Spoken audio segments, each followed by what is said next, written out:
Well, good evening, everyone. My name is Russ Petrus. I am co-director of Future Church, and along with Marianne Duddy-Burke, executive director of Dignity USA, I am also co-coordinator of CORE, Catholic Organizations for Renewal, the group that is hosting and sponsoring this event tonight.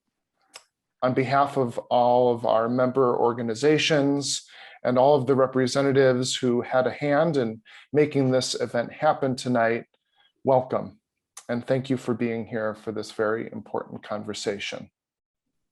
We have a full evening planned. We do plan to go as late as 8:30 if the question and answer takes us to that time. So we will get started soon, and I'll turn things over to Linda Pinto of Corpus, who is going to be the moderator of our conversation tonight. Thank you, Russ, and a warm welcome to you all. If you have chosen to spend some time with us this evening, then it is not news that clericalism exists in our Roman Catholic Church. This has been the case since the house church community model was dragged into the Roman-based hierarchical patriarchal system. The consideration then is, has this disease become a malignant cancer which threatens the very viability of our church? To consider the question, can the Catholic Church free itself from clericalism, we are honored to have three distinguished guests. James Carroll served as a Catholic chaplain at Boston University from 1969 to 1974. He left canonical ministry to become a writer, and for 23 years, he wrote a weekly op-ed column for the Boston Globe. He is the author of 12 novels and nine works of nonfiction, one of which, Constantine's Sword, was a New York Times bestseller and a winner of the National Jewish Book Award. He is currently a fellow of the American Academy of Arts and Sciences. Andrea Johnson served for many years as a religious educator on the adult and secondary level. In the 1980s, she served for 2 years as a parish life director in a priestless parish of the military diocese. She also served as the executive director of Women's Ordination Conference and was ordained a priest and eventually a bishop for the Roman Catholic women priests community. Richard Gaillardetz is the Joseph Professor of Catholic Systematic Theology at Boston College and serves as the chair of the theology department. He has published numerous articles and authored or edited 14 books, including most recently, the Cambridge Companion to Vatican II. We welcome you all as panelists to address the question, can the Catholic Church free itself from clericalism? And we ask Jim if you would begin. Thank you so much, Linda, and warm greetings to all of you, my friends, in this gathering. Let me begin by acknowledging my debt to the folks who've pulled us together, especially Linda and Deb and Russ, Kate, Katie, the leaders of the various sponsoring groups. I also want to acknowledge the pleasure, the honor it is for me to be speaking on a panel with Andrea and Rick.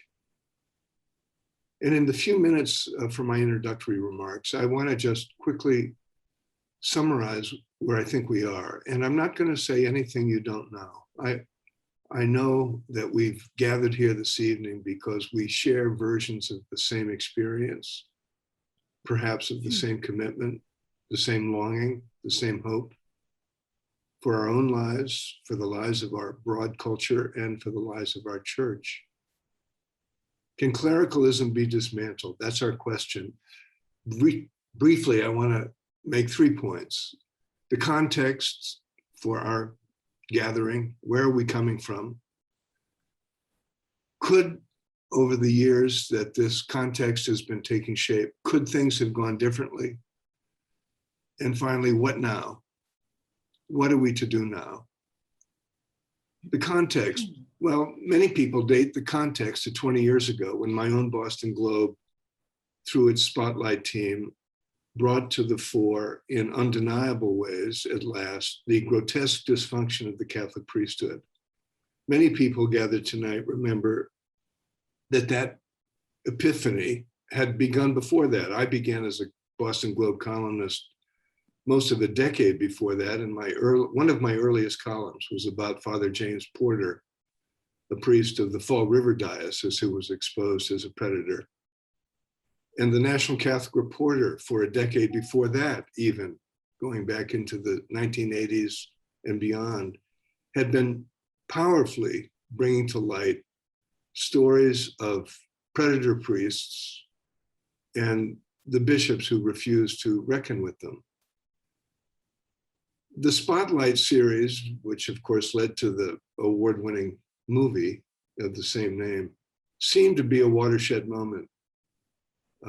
You all remember, I'm sure, the powerful, spontaneous rising up of Voice of the Faithful, a massive grassroots movement of mostly Catholic lay people who said no to this dysfunction in the Catholic priesthood and in the hierarchy of the church.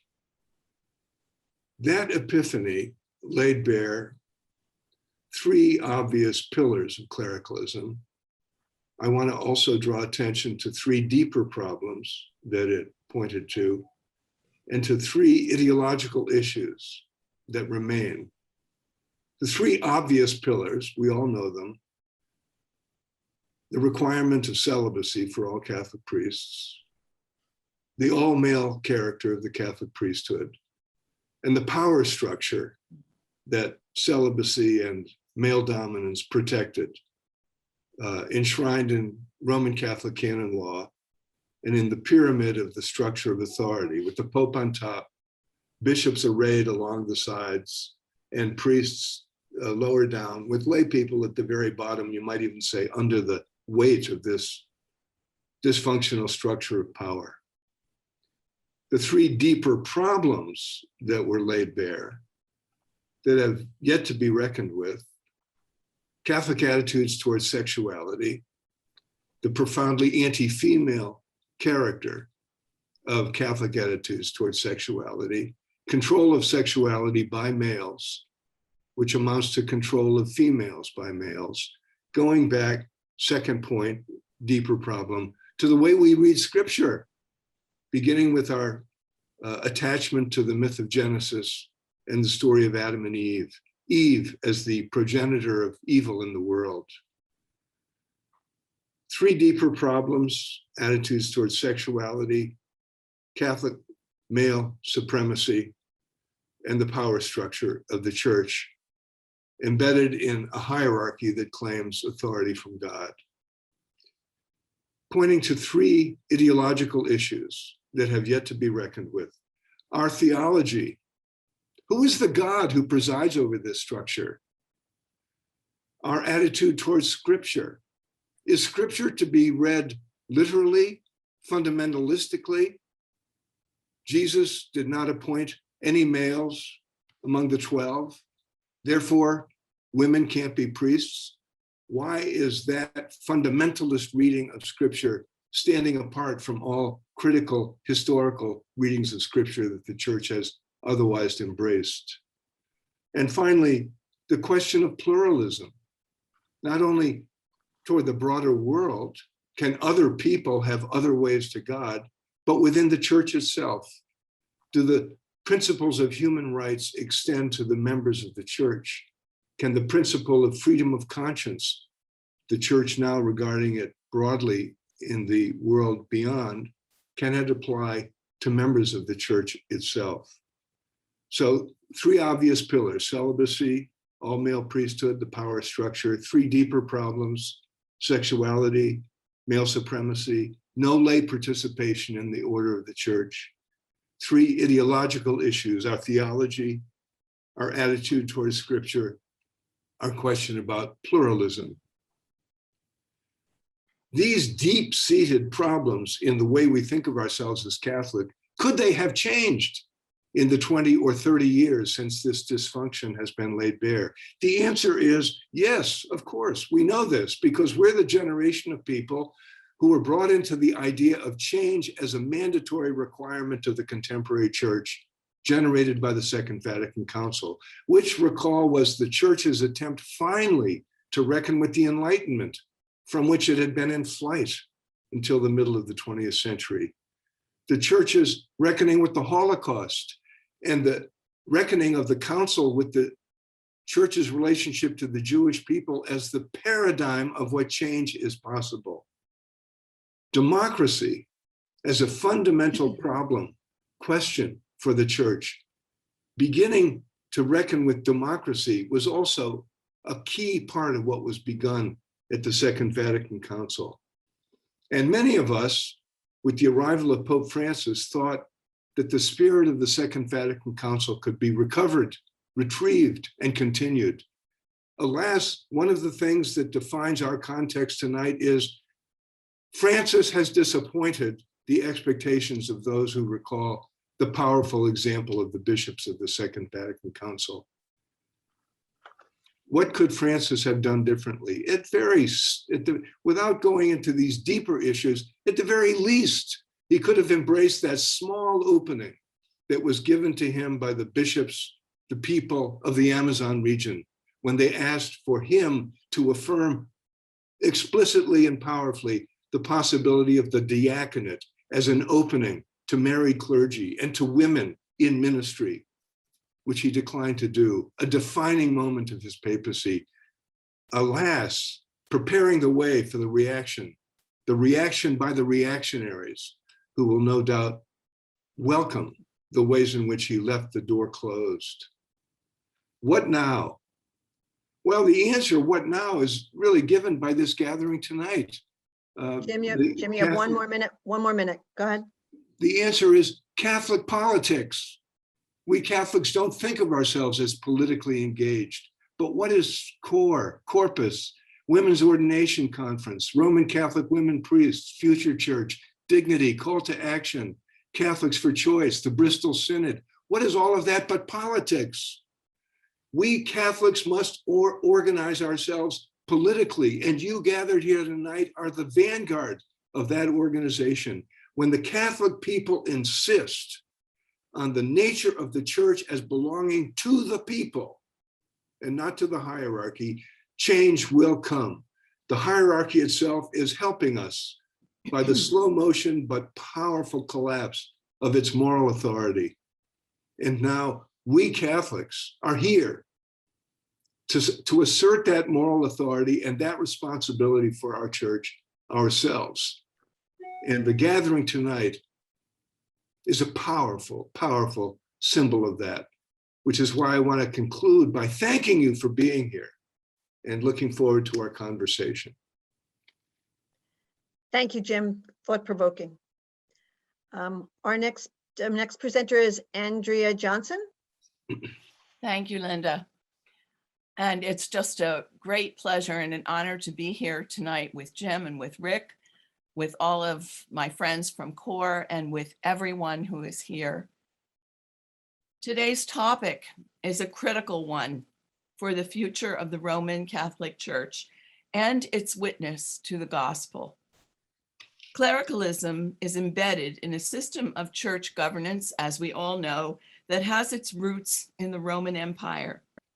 When the church became the official religion of the empire in the 4th century, its bishops and presbyters became officials of the empire, office holders, and keepers of order, more than pastors and shepherds of the people who had chosen them to lead. This trend only grew worse with time, as gradually during the feudal period and with the rise of national states, the role of bishops grew ever more politically defined. From the 12th century on, a code of canon law enshrined these developments as normative, and a two-class church became a fixture. It got to the point at which when people thought about or spoke of the church, they really meant the clergy. Being a member of the clergy became synonymous with having a voice in the church. To this day, that is how numberless Catholics experience the church, in spite of the documents of Vatican II, which clearly speak of the church as the people of God and of the clergy as members of the people of God. So why, in the aftermath of Vatican II, with all of the reform movements which have been active in the Roman Church for the past 7 decades, has the Church not taken on the character of a priestly people who are called by baptism to participate in the life and ministry and decision-making of the Church? And the answer, of course, is clericalism. With Vatican II, the theology changed, but the structures remained the same. In effect, in many ways, Vatican II has had no legs. The continuing hold that clericalism has on our church depends on a canonically mandated 2-class system, which has a pyramidal authority and accountability structure. Virtually all accountability is upward, and certainly remains within the clerical class. No significant alteration to this system has been made in the light of Vatican II, and at present, only higher clergy can actually affect changes to canon law. Vatican II seemed to offer so much promise in the development of a variety of models of church which were not mutually exclusive. These were described by Jesuit theologian Avery Dulles in his book, Models of the Church. Especially interesting were the servant model and the herald model, which seemed to offer possibilities of opening up the church's ministry to the people of God. But clericalism has always emphasized the dominance of the institutional governance model, and that has not changed. I believe that clericalism has to a large extent obscured, even hampered, the gospel mission of the church by allowing the governance obsession to choke the mission of furthering the reign of justice and peace. The canons trump everything. Even Cardinal Joseph Tobin, speaking recently in support of Pope Francis's synodality proposal, has said that those most threatened by synodality or hearing the voices of the people are, quote, those most finely attuned to the norms and canons, end quote. If the question we are discussing today were phrased differently, to place the onus of freeing the church from clericalism on the priesthood as we know it, rather than on the whole church as understood by Vatican II, I would have to say that the chances of that happening would be very small. While it is surely true that not all clericalists are priests, and not all priests are clericalists, members of the priesthood, as it is currently defined canonically, are trapped in a legal vice which demands obedience to a higher authority in the clerical structure. There are canonical consequences for disobedience. The movement I belong to, Roman Catholic women priests, does not structure itself in this way. In fact, the very act of disobeying Canon 1024 is considered by us as prophetic obedience to the Spirit. We have not left the Roman Catholic Church, but we are considered disobedient, and we clearly are not accepted as clergy. Given the state of the clerical system, we consider that a plus.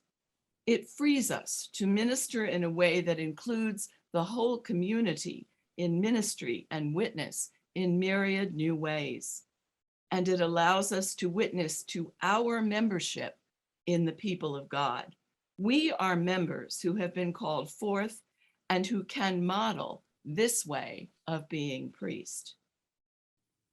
I also want to say something more about Pope Francis's synodal plan. The concept is wonderful.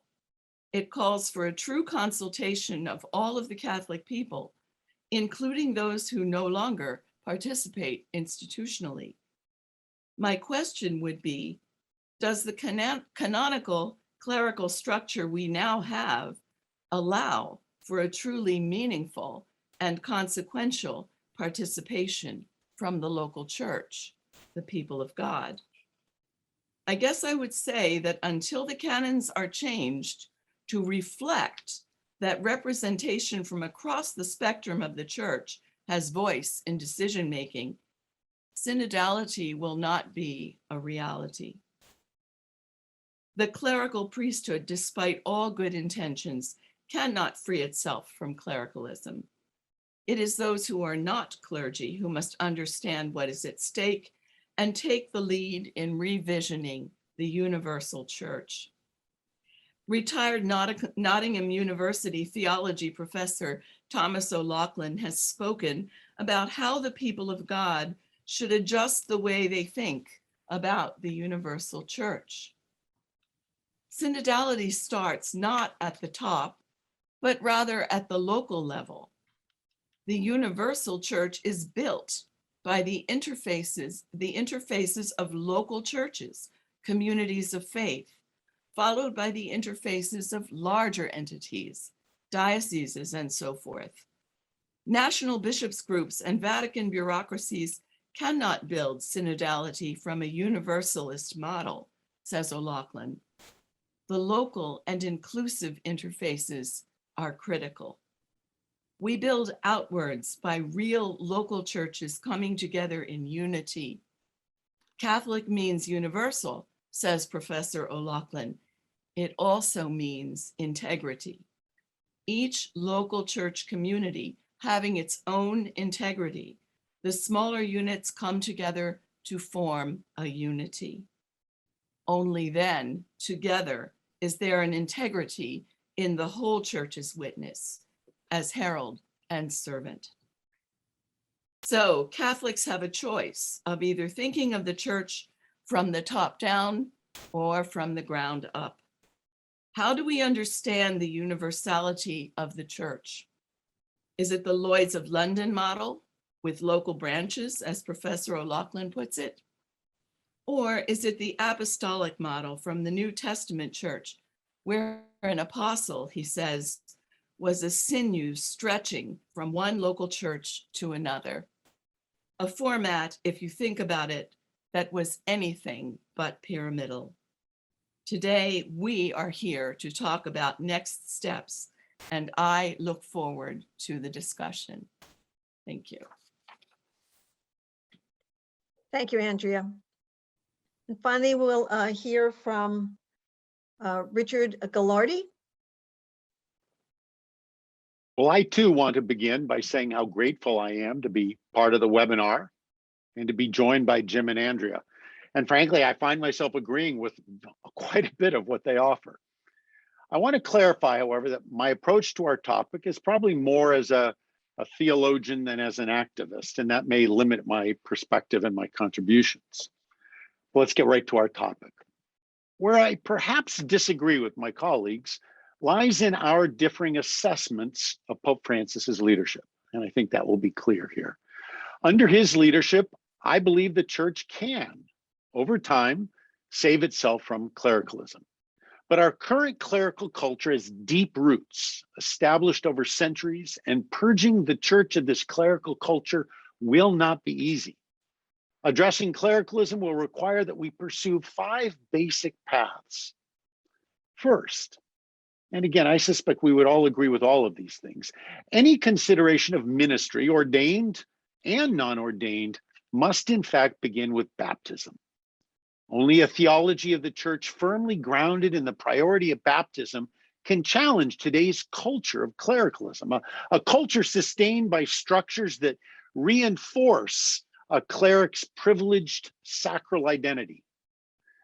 Vatican II reminded us that our primary Christian identity was neither lay nor cleric, but to be what the council referred to as Christi Fidelis, Christian faithful.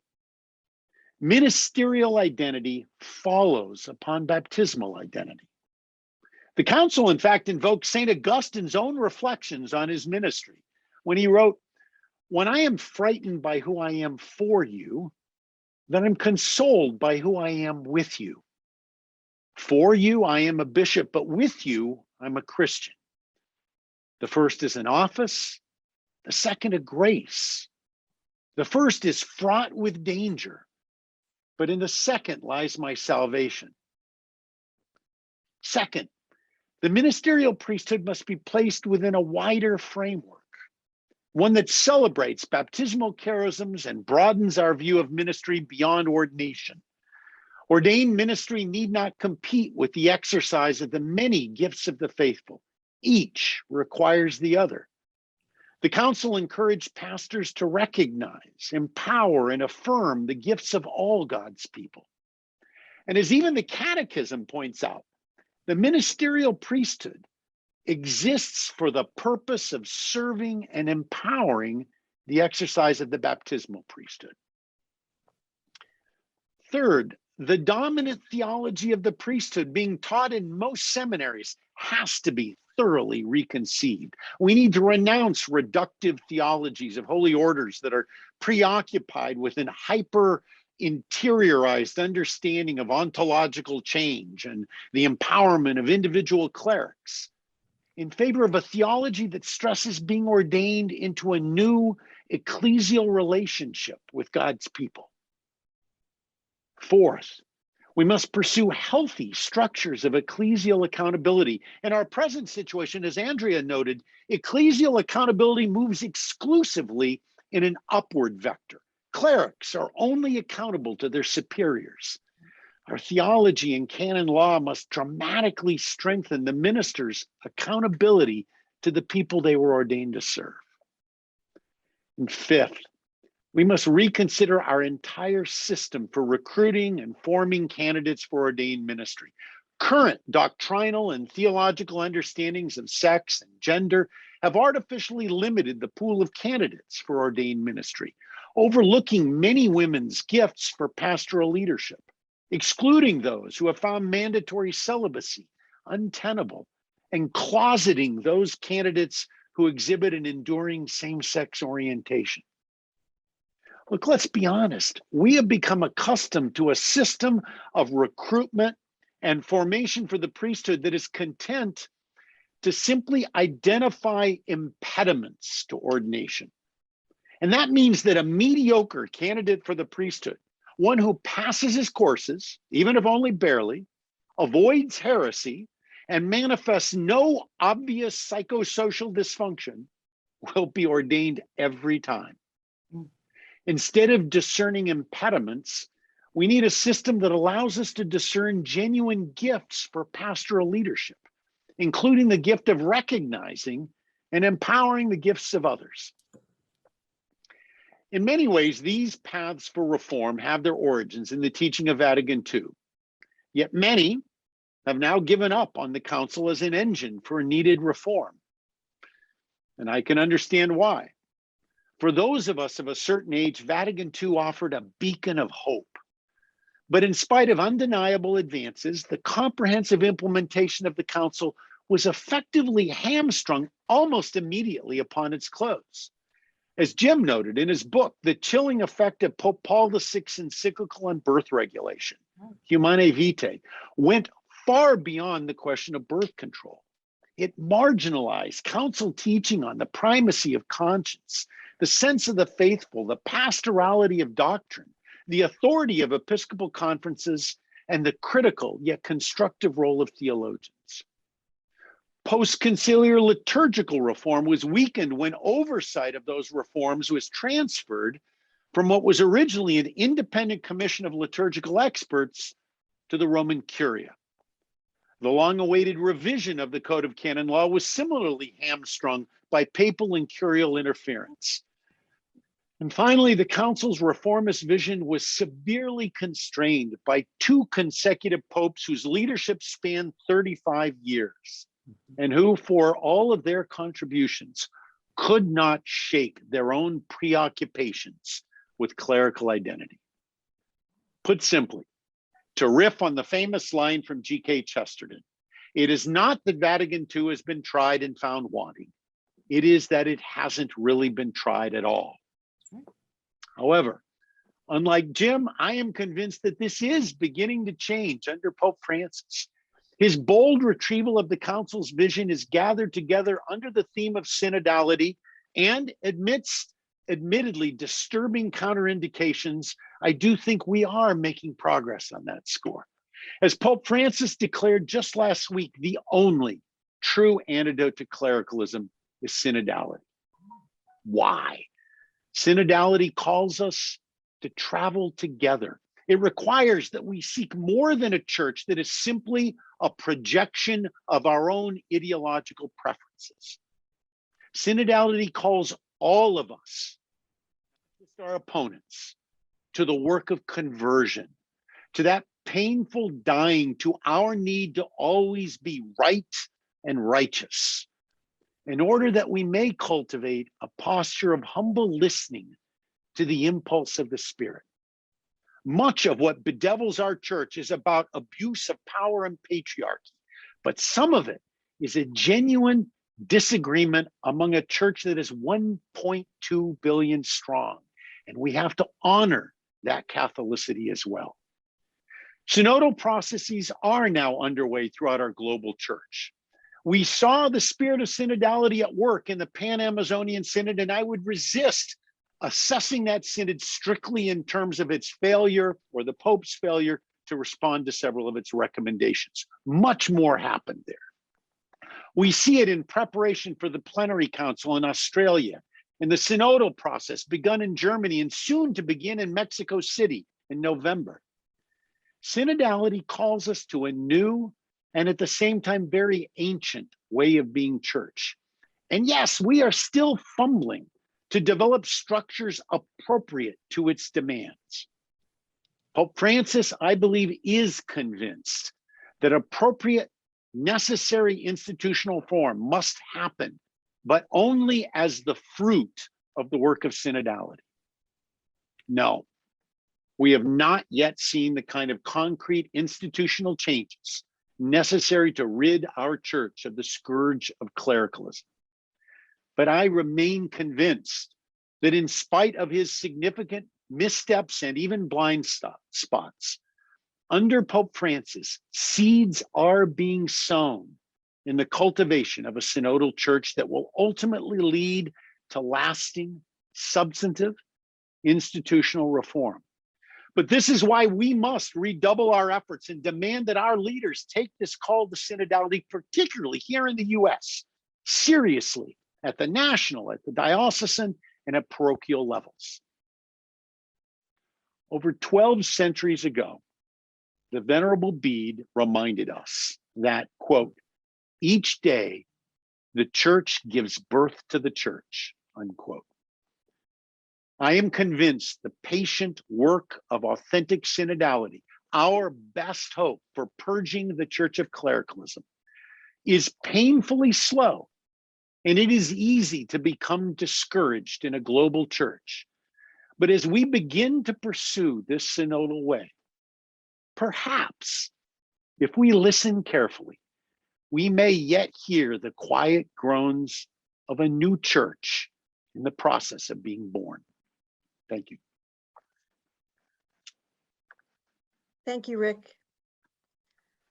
I believe the chat room is now open for you to contribute with your questions and possibly comments while we're waiting for those to come in. Your analysis, each of your analyses has been sharp and smart, and your enthusiasm infectious. But we are approaching the 60th anniversary of the opening of Vatican II. And the question that haunts my generation is, are we too late? Do we still have enough time? How do we excite the people of God to be responsible for the church?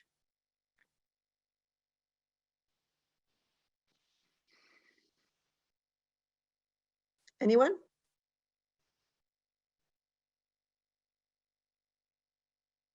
I would only say that I think people would take notice if the structures at the local levels really listened and really didn't, as Mary McAleese said last week, doesn't expunge and sanitize what is said at the local level before it gets to the synod.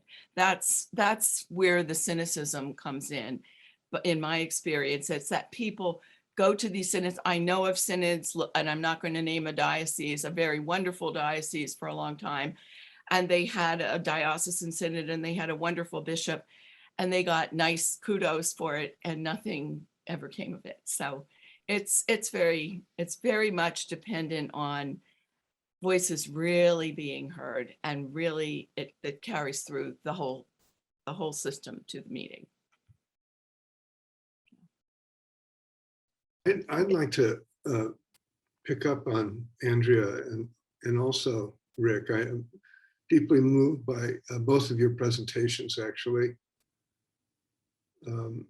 And I appreciate the hopeful striking of notes that are so positive, both from your place on the margin, Andrea, which is prophetic and crucial and speaks so powerfully to the center. And Rick, you know, you gave as articulate and eloquent a statement of what the view from the center looks like, as I've heard. And my most powerful response to what you said is, I wish it was true. The synodality you describe is still overwhelmingly the work of bishops. The participation of lay people in the process of synodality is marginal and token at best. And when it was significant, as in Germany, over the last couple of months, the Vatican powerfully sent signals disapproving and stopping it. Whatever Pope Francis represents, and I love the man as you do, it's very clear that he's a prisoner not only of his own history and his own background as a cleric, but he's a prisoner of reactionary forces in the Vatican that he has unsuccessfully countered. He's at the mercy of forces that are a bane on the future of the church. To trust the bishops at this point in the life of the church to lead us into a declericalized Catholicism is a fool's errand, is all I could say. Which is why I'm appealing to the people gathered here, representing the movements that are so powerful and alive at the grassroots. Number one, to claim our authority and to see ourselves as key.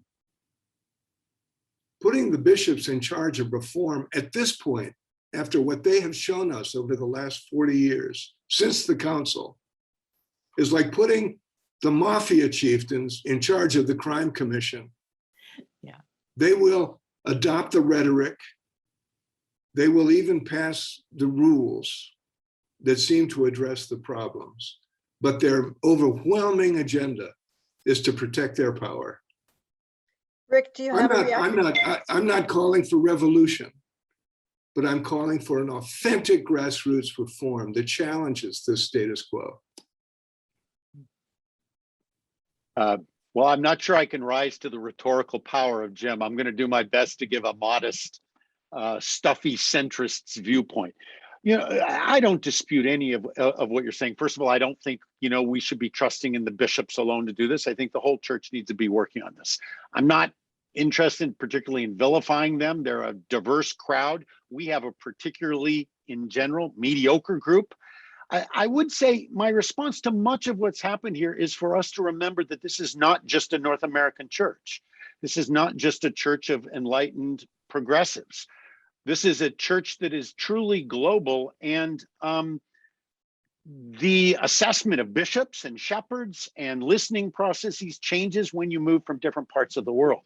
I would also say that when we indict the shortcomings of the synodal process as it exists now, that we not forget how much it has changed from just under the two previous pontificates, when the Curia carefully managed everything that was said, that there was no free debate, that topics were taken off the agenda, then lay people were not allowed to participate at all, when there was no real disagreement that could be voiced in synods. And I would contrast that with the dramatic change of rules that have happened under Francis, the robust disagreement that has taken place on synodal floors, the significant way in which indigenous peoples were brought into an extensive process in preparation for the Pan-Amazonian Synod, the way in which the two synods on the family allowed the global church to debate and brought a certain tension to the fore between priorities found in the church in Africa, for example, and the church in other parts of the world. There has been significant movement in the process of synodality. Is it where I want it to be? Are the structures as I would design them right now? Of course not. And we've got to continue to work on that. But I also don't think it's helpful to minimize the fact that much has changed in these processes, and a consultative process that was unimaginable under Pope John Paul II is now enshrined in many of the rules that govern synodal processes right now. And I think we have to take that into account as well. Thank you. We'll go to our first question.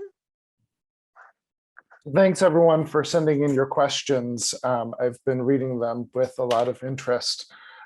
One theme that seems to be emerging in a lot of the questions is about this synodal process that Pope Francis has launched. How can we as lay Catholics, number one, are there enough of us to make any, left around who care to make a difference? How do we get involved? How do we make sure our bishops are actually going through with this? And then how do we make sure that the voices of the disgusted and the dismayed are involved in that process and not just the line toters? So those are three sort of questions around the synodal process that I'd open up to anyone who would like to start us off.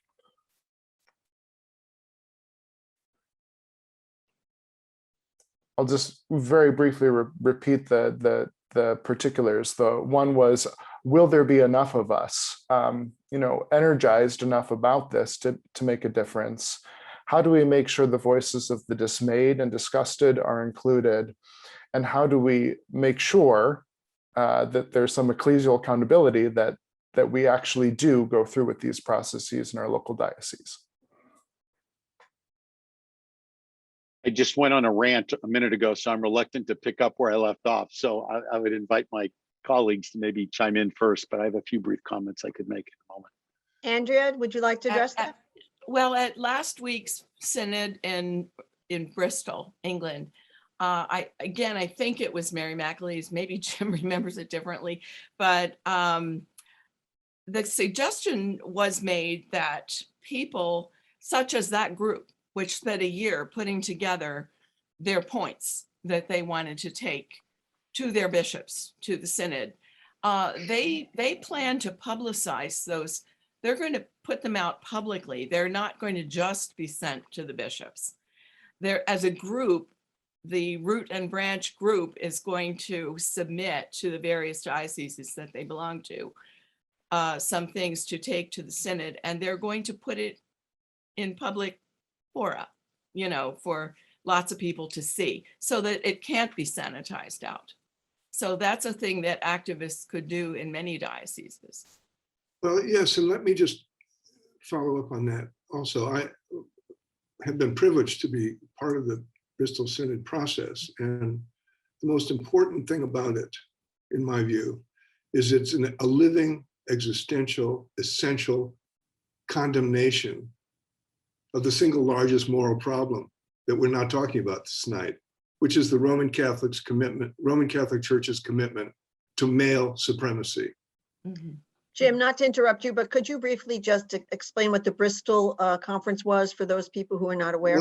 Well, the Bristol Synod process began more than a year ago when a group of women based in England, but also extending to Ireland and now across various places in Europe and Asia and the United States, a group of women explicitly claiming their identities as Catholic women said, we're not going to wait for the bishops to invite us.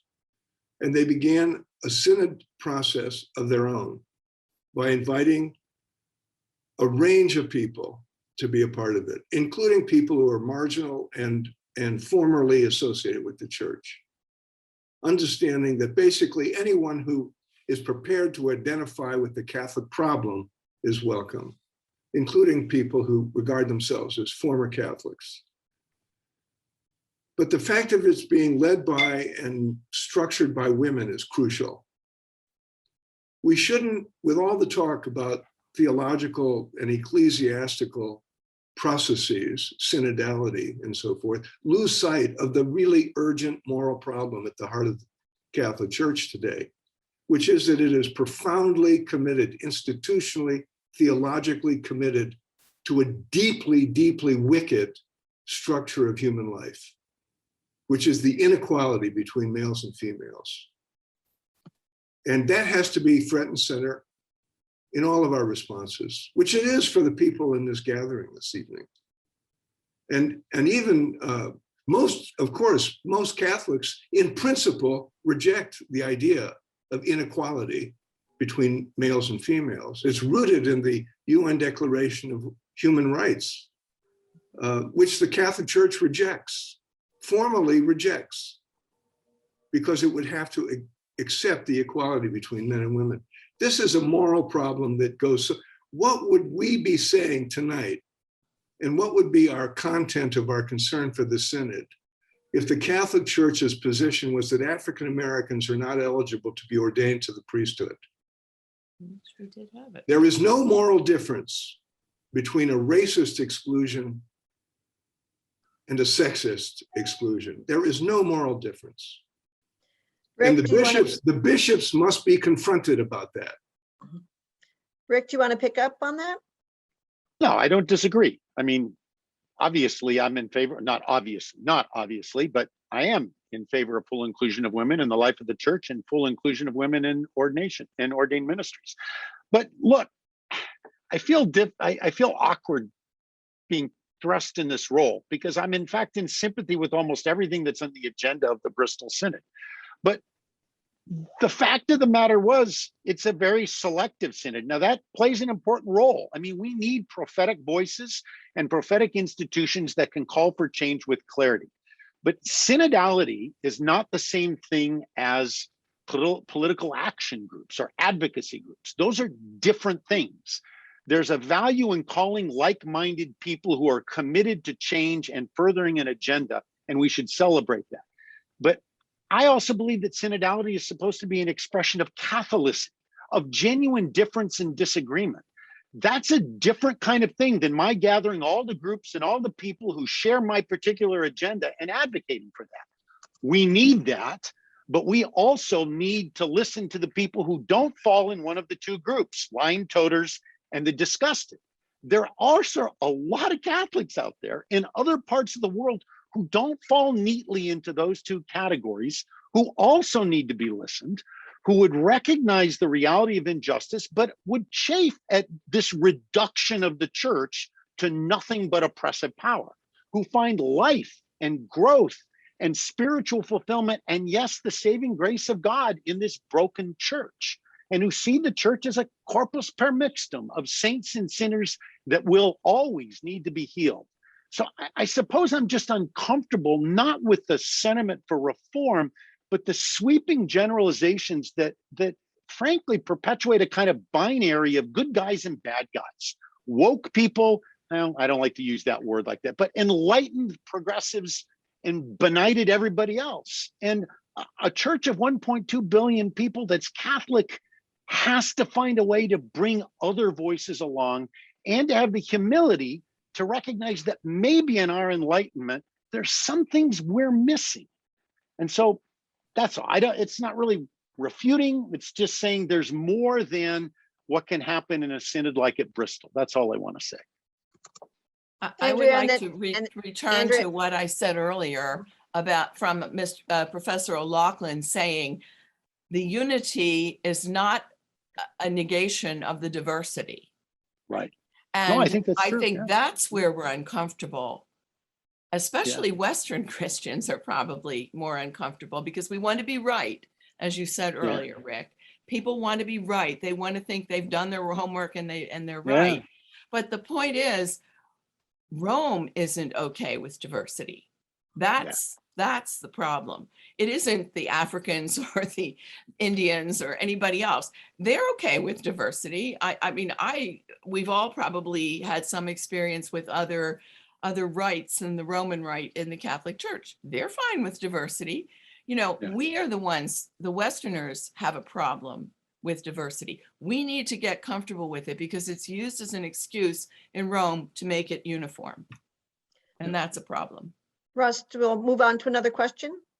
Sure. Thank you for that conversation. Another topic that has emerged is particularly about the role of women in the church. And this question, I think, is directly to you, Andrea. It's more about your experience as a Roman Catholic woman priest in terms of, are there signs of clericalism that you see in that movement? Are there things that the movement does to curtail clericalism? Are there any learnings that the movement has that you think would be useful for the canonical Roman Catholic Church? Well, we're what, 20 years, not even 20 years. Yeah, 20 years old we are now. But, you know, we are on a path is the way we look at it. We know what it is we don't want to be doing. And so, you know, what we can afford to do is get together, you know, all of us every 3 years and work on this stuff. And this year we had a Zoom gathering, and we were a year late having it. We'd had the last one in 2017, and it was phenomenal because it was so impressive. The people that put the papers together, you know, we went from one level of work on what amendments we might want. I was involved in that. Then another team, I said, no, it has to be a different group of people who read the feedback from everybody out there, and then they can rework this. We see ourselves as on a pilgrimage. We're on a path.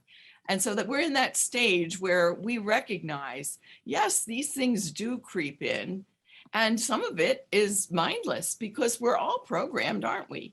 From our littlest, you know, the earliest years of our lives. And when people are under stress and there are conflicts, people tend to revert to those kinds of behaviors. It's human. So we recognize that, and we name it, and we try to work with it. And that doesn't mean we don't have any disagreements. We certainly do have differences and so forth, but we have some accountability. Spencer, my husband, is reminding me, we elect our bishops, you know, and our bishops are not bishops in the same administrative mode. We have teams, leadership teams, and everybody who's on those teams are elected. And, you know, we make those decisions together. You know, the bishop is the bishop, but the bishop does not have veto power over the rest of the leadership circle. Candidates are called from the community. I'd like to shout out for a married priesthood as Spencer Yes. is poking Andrea for the answers. Yeah. Spencer's right here. I'm so grateful for what Andrea just said, and frankly for the witness of people like those communities that you're a part of. I think it's offering a different way. Interestingly, a way that we lost in our own tradition. Exactly. In the early centuries, the norm was that bishops should be ordained. And I mean, not ordained, obviously, Elected. that was the norm, elected. And Yeah. but also, and somewhat more provocatively, you know, though the notion of a monoepiscopate becomes universal by the end of the 2nd century, I think there's some sound historical evidence to suggest that it was exercised collegially by a group Yes. in some churches for at least the first half of the 2nd century. So there's a lot that you're witnessing to that can hold up for us, not just something new and innovative, but it's ways old. that we lost in Mhm. our tradition, you know, that we can go back and recover. Yeah, another thing O'Loughlin said was that communities, worship communities, communities that do the work of the gospel together, he believes that if you get beyond 150 people, you lose a certain intimacy and knowing one another and working together as a body. And he said that larger groups tend to then break into cliques or smaller groups Yeah, within. yeah. So, it's a and it's recovering that house church thing, collegial bishops in Rome for a long time, because you had a bishop for every house church, I think, probably at one point. Yeah. And this is happening. It's happening all over the church. Mhm. In the Latin American church-based communities, people gathering for the word and the bread, even though there are no ordained clergy available to them. The church, in all of its diversity, 1 billion plus people, as Rick properly insists, this sort of adjustment to the new reality is happening. Rome is apart from it, but it's happening. And this gathering this evening, I want to emphasize again, is an instance of the happening. So I don't know if there's a rush to another question, but I just want to say how much I appreciate both of these perspectives.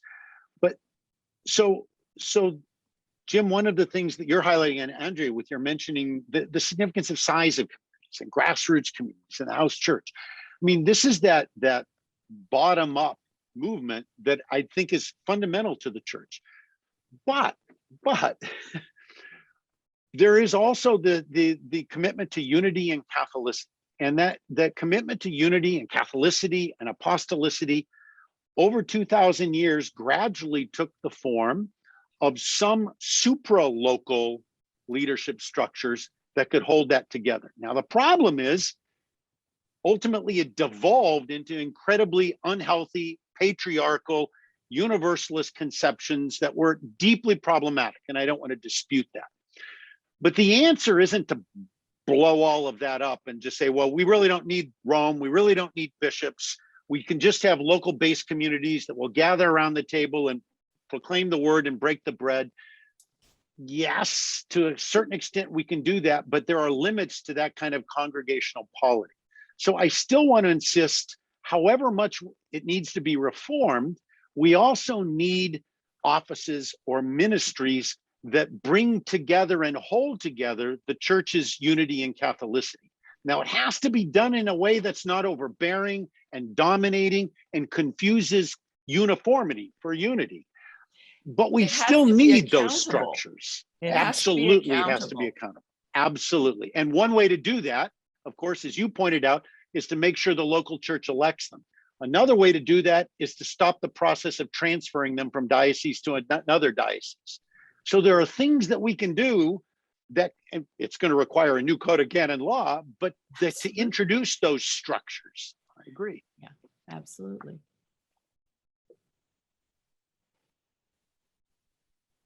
All right, if everyone's open to a little bit of shift here, another question that I'm seeing is really about the survival of the priesthood. And so there are a couple direct questions to each, well, I guess mostly to Jim and to Rick.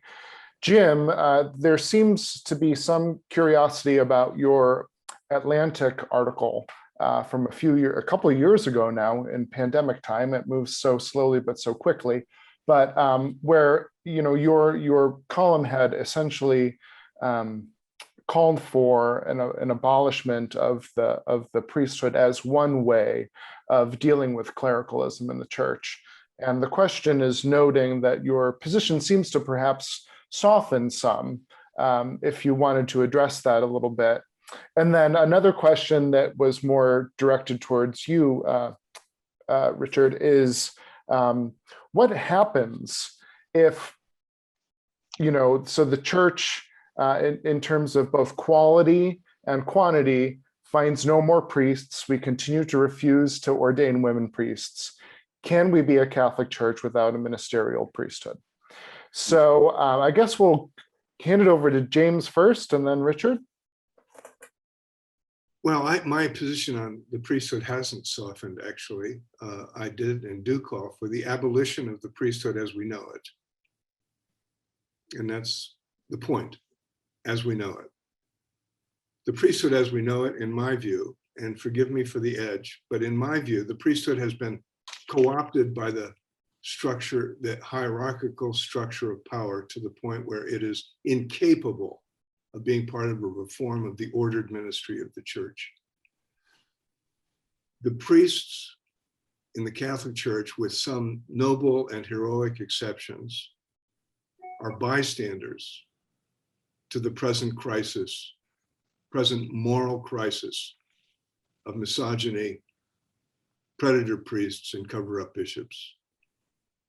Remember the generating point of pain, the rape of children. Martin Luther launched a reformation in response to the selling of indulgences.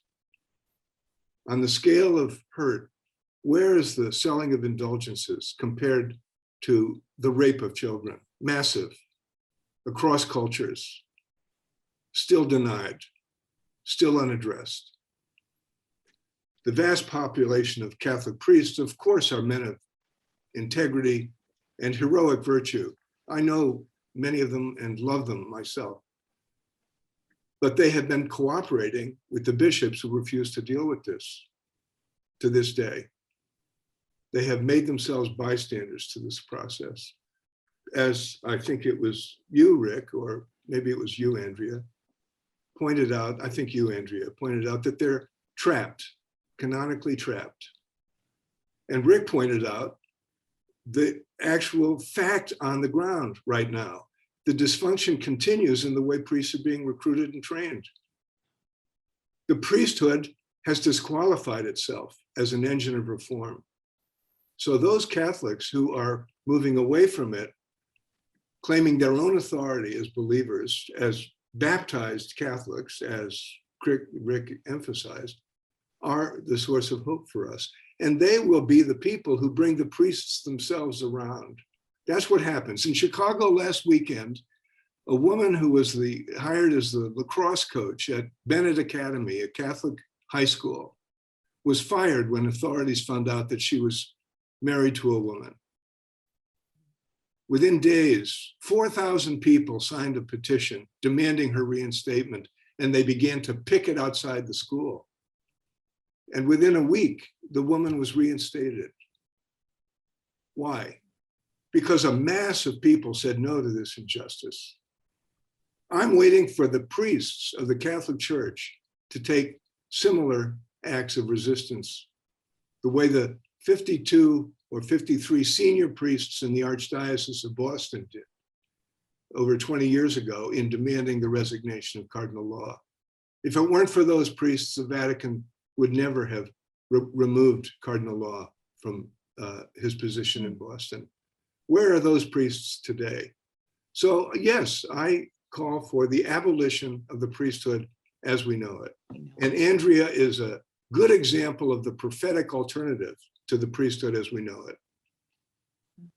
Well, as we know it, they are prisoners, canonically they have to be obedient. Obedient to what? What does the bishop represent?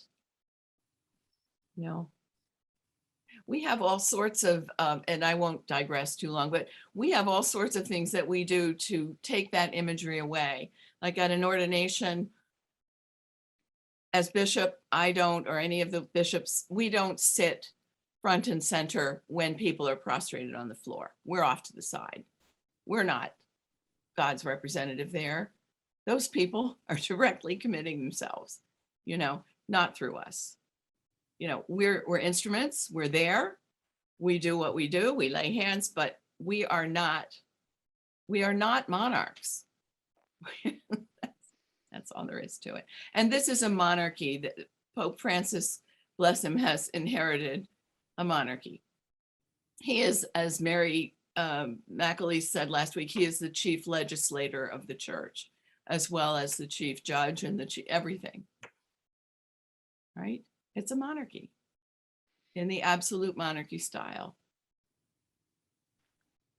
with a court, the curia. Rick, do you want to pick up on the question regarding the future of priesthood, priestly ministry?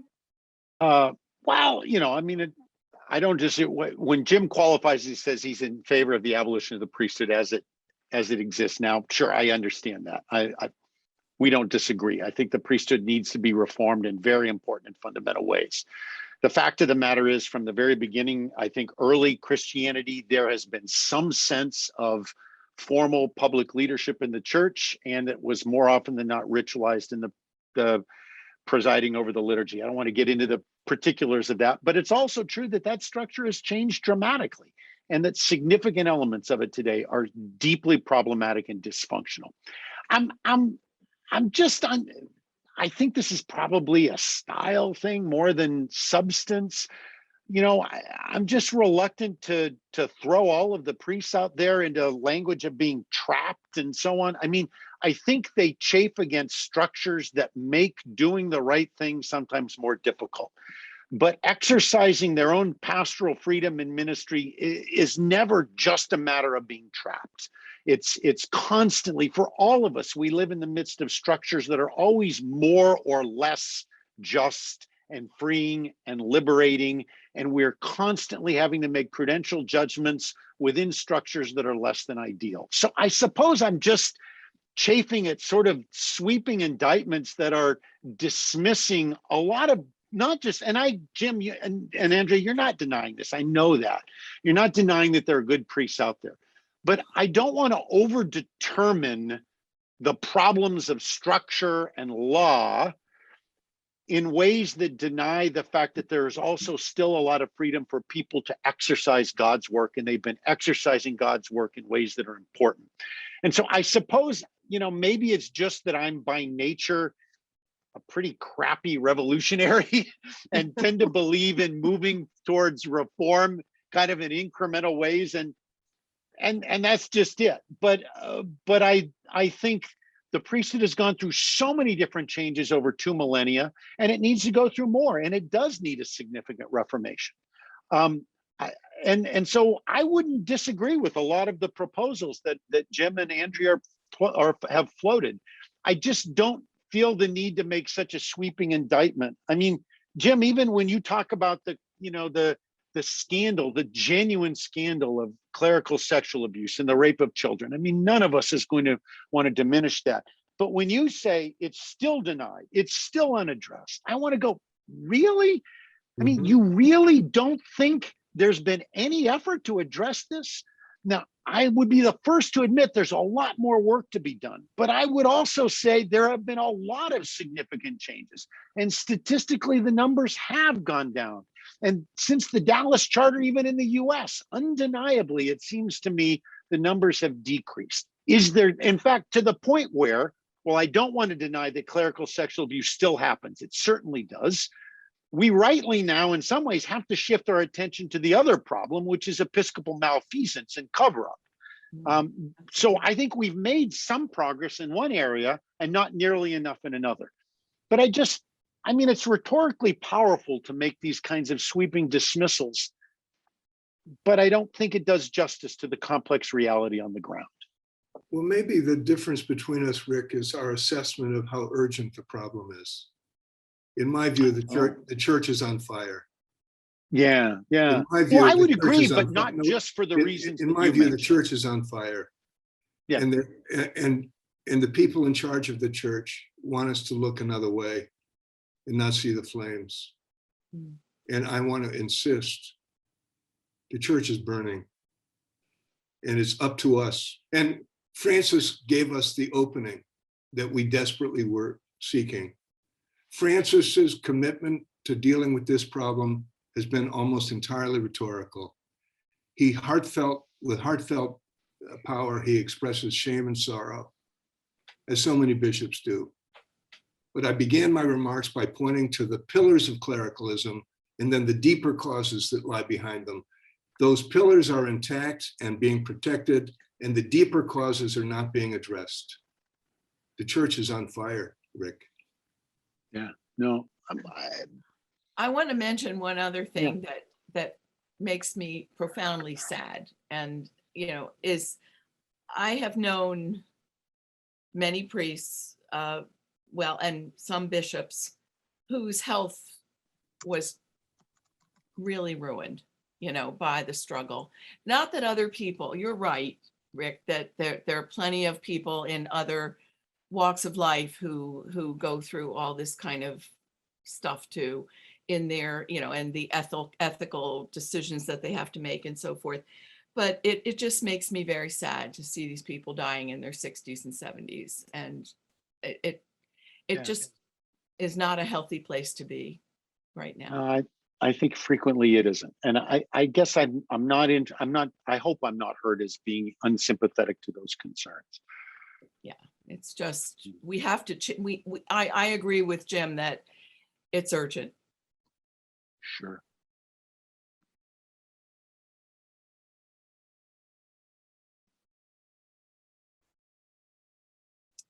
Thank you, Andrea. Thank you, everyone. Another theme is emerging in some of these questions that I'm working through, and that's about sort of the powers, the lay powers sometimes undergirding the bishops. Things like EWTN, the Napa Institute, other sources of dark money in the church that really are power brokers. And what can, middle of the road, middle income, low income Catholics do to have some kind of influence that might counteract some of the money that is flowing into the church and the political sides the church is taking due to that.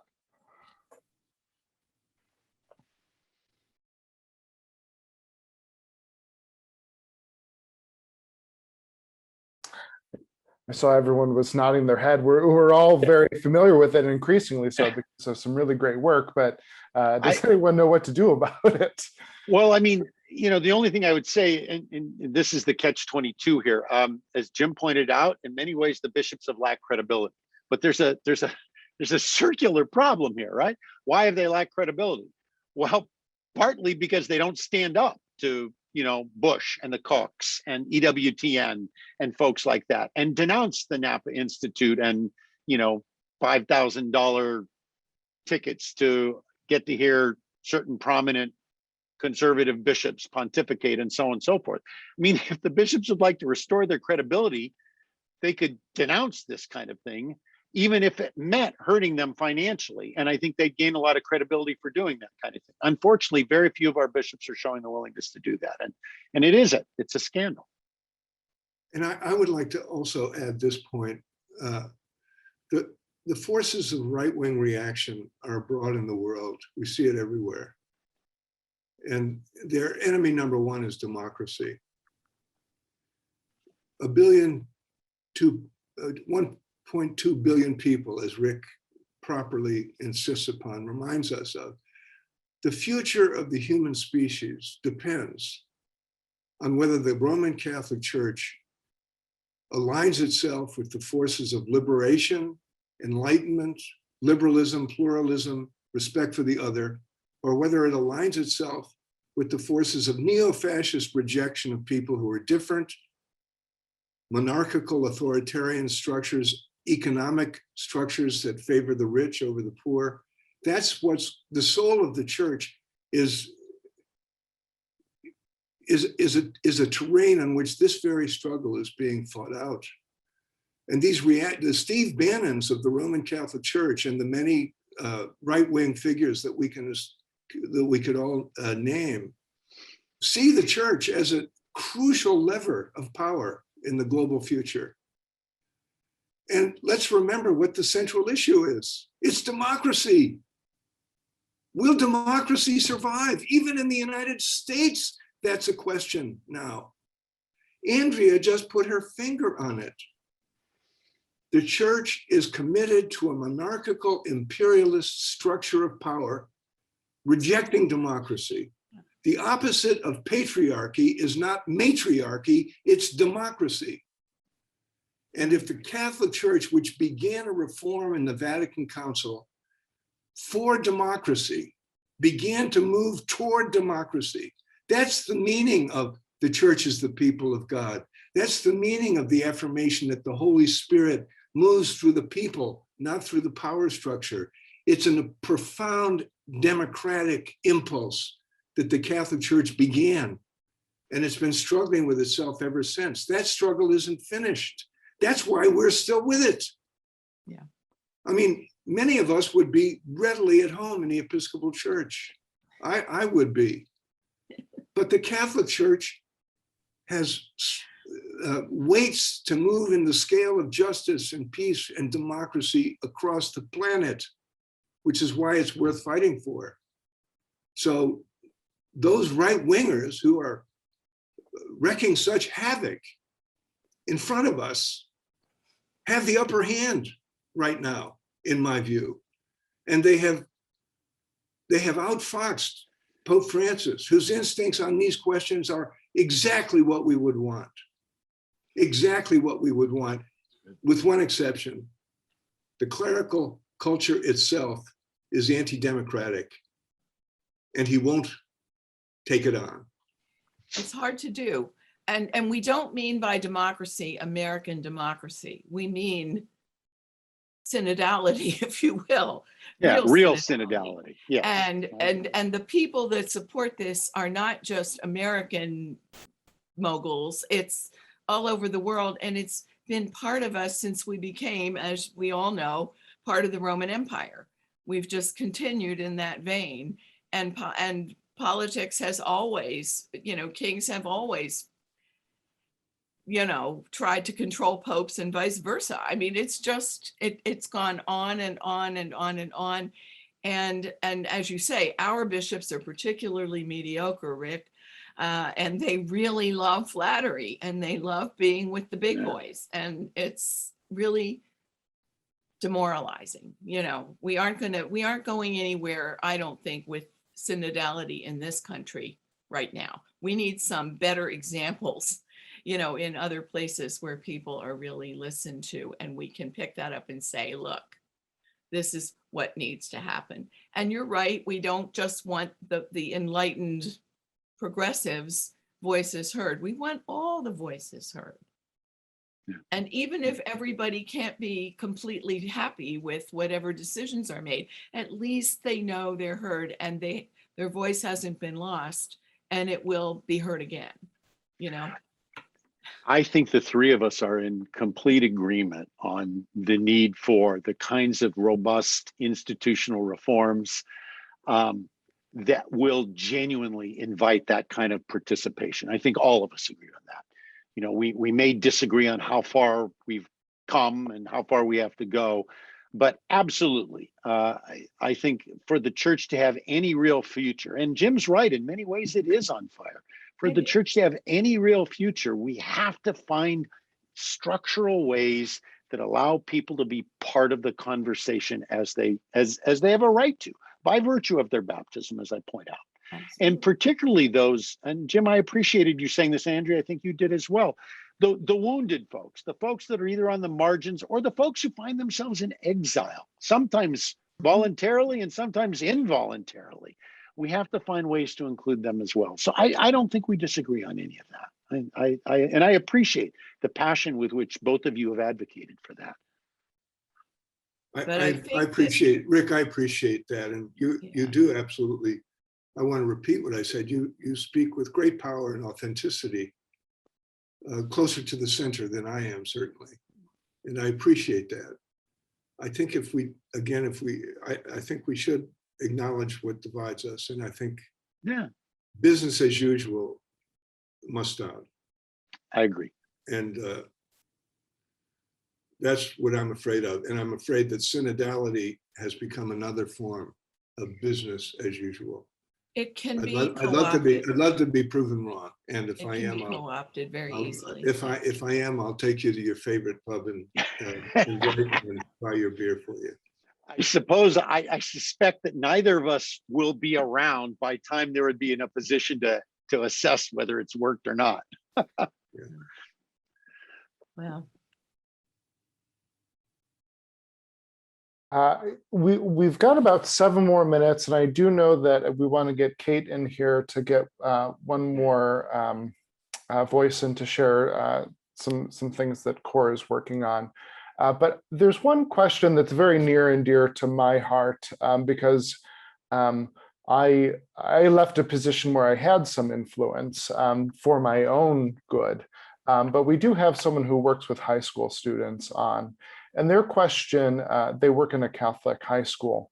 Their question is, how can they encourage young people to explore different ways and models of being church and different ways of being Catholic, living that out without losing their job in today's climate? So if anyone has any suggestions on that, I'm sure our teacher would love to hear that. I wouldn't presume to offer advice, but what occurs to me to say, to the extent that I can identify with that person whom I love for doing that work, is return to the one who we haven't mentioned this evening, or if we have, only in passing, who is Jesus Christ and his witness.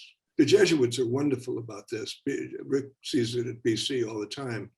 I'm sure you can speak to this better than I can, Rick, but young people are so drawn to the clear and unmediated image of Jesus Christ and discovering he did that, he was like that, he what?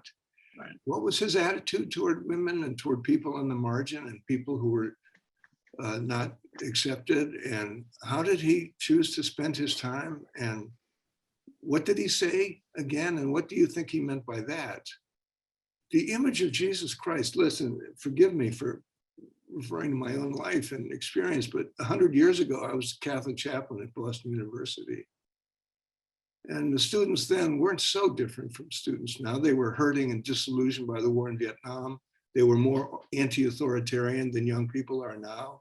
The last thing they wanted to hear from was a figure of the Catholic Church, the most reactionary organization on the planet, as far as they were concerned.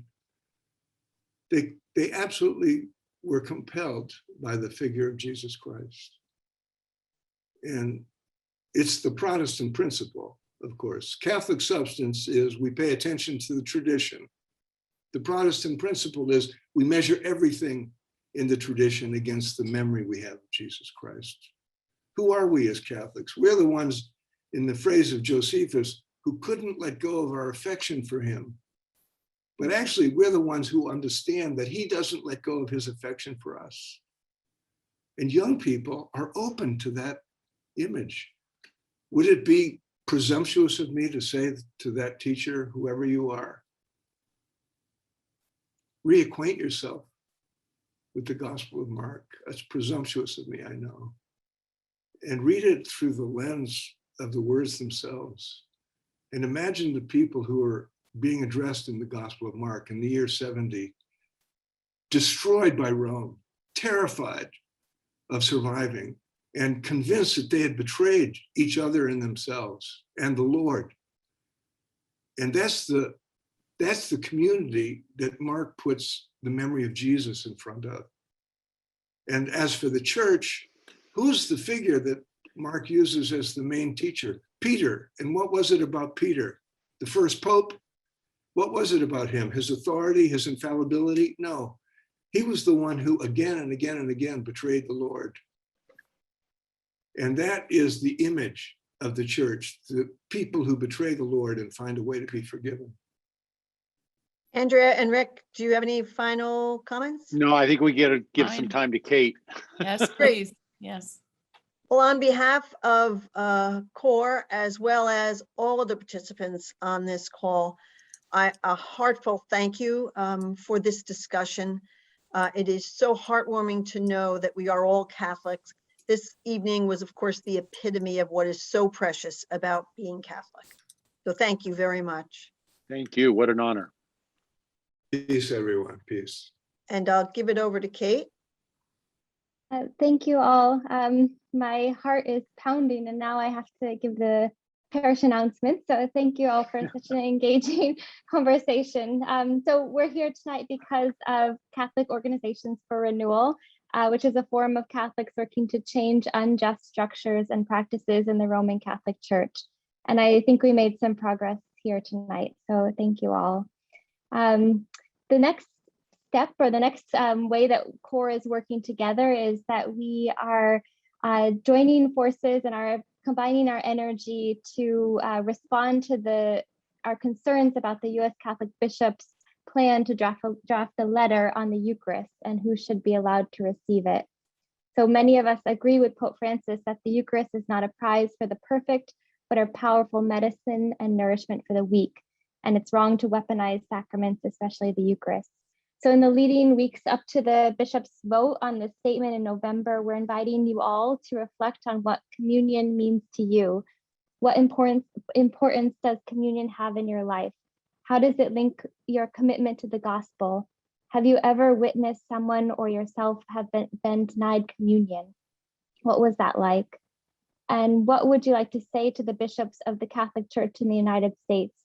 And that one last one could get quite colorful. So luckily you can submit written reflections, images, photos, or audio files or videos.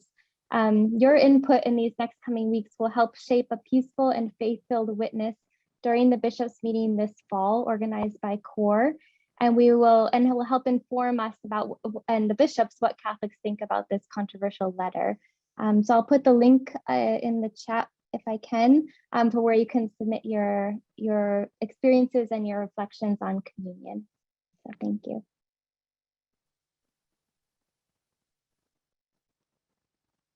Great, thanks, Kate. And thank you for all of your work on our new website, which I think is going to be much more useful for folks to get involved.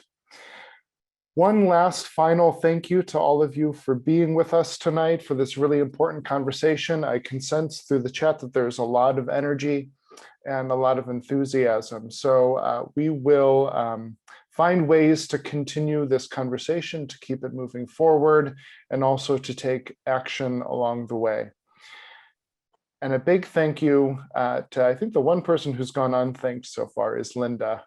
Maybe not unthanked, but I do want to thank Linda for taking on this moderator role. It's always lovely to know that you're in charge, Linda, and we'll keep things moving. So thank you. Good night, everyone. It was so wonderful to be with all of you, and please have a safe rest of your week and a beautiful evening.